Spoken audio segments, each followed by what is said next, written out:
आतंकी हमला पहलगाम में हुआ था, वहाँ पर रायपुर निवासी आज जिनके घर में हम सब लोग आए हैं उनको अपनी श्रद्धांजलि दी है और अपनी संवेदना प्रकट करी है। और जो परिवार ने खोया है वो उनका व्यक्तिगत नुकसान है, लेकिन देश पर और भारत पर भी आक्रमण हुआ है और उसका मुंह तोड़ जवाब देने के लिए सेना ने कार्रवाई करी है। ऑपरेशन सिंदूर अभी चल रहा है, लेकिन हम लोग चाहते हैं कि भविष्य में इस प्रकार की घटना को अंजाम देने वाली जो ताकतें हैं वो हमेशा हमेशा के लिए समाप्त हों। और सरकार को पूरा समर्थन सब लोगों ने दिया और शायद पहली बार 140 करोड़ लोगों ने जिस भावना के साथ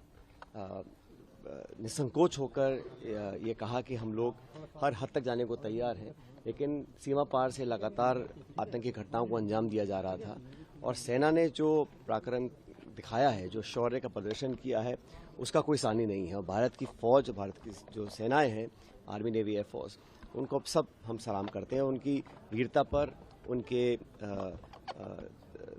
जो टेक्नोलॉजी और जो प्रिसिशन से उन्होंने काम किया है, उसका मैं समझता हूँ हम सबको बड़ा फ़ख्र है। अब आने वाले समय में, क्योंकि फ़िलहाल सीज़ फायर किया गया है और आने वाले समय में ऐसी एश्योरेंसेस शायद मिलनी चाहिए थी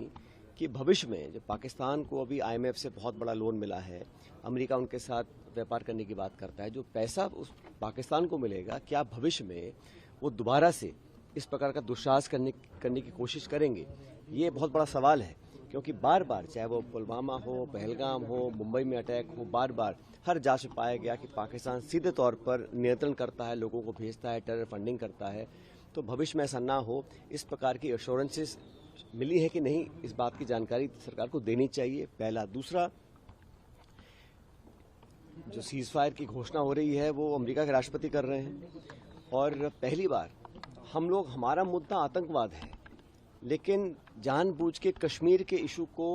चर्चा में लाया गया है। और मुझे बड़ा खेद है कि अमेरिका के राष्ट्रपति, अमेरिका के उपराष्ट्रपति, अमेरिका के विदेश मंत्री जब उन्होंने इस पूरे प्रकरण की चर्चा करी है, एक बार भी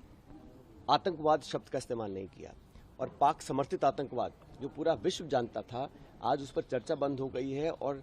न जाने कहां से कश्मीर पर मध्यस्थता, कश्मीर पर चर्चा हो गई है। 1994 में नरसिम्हा राव जी की सरकार ने सर्वसम्मति से दोनों सदनों में ये प्रस्ताव पारित किया था कि POK, पाकिस्तान अधिकृत कश्मीर, भारत का अभिन्न हिस्सा है और पाकिस्तान को वो खाली करना पड़ेगा। अब समय आ गया कि संसद का विशेष सत्र बुलाया जाए और उस रेजोल्यूशन को दोबारा पारित किया जाए, क्योंकि ये गलतफहमी फैलाने की जो कोशिश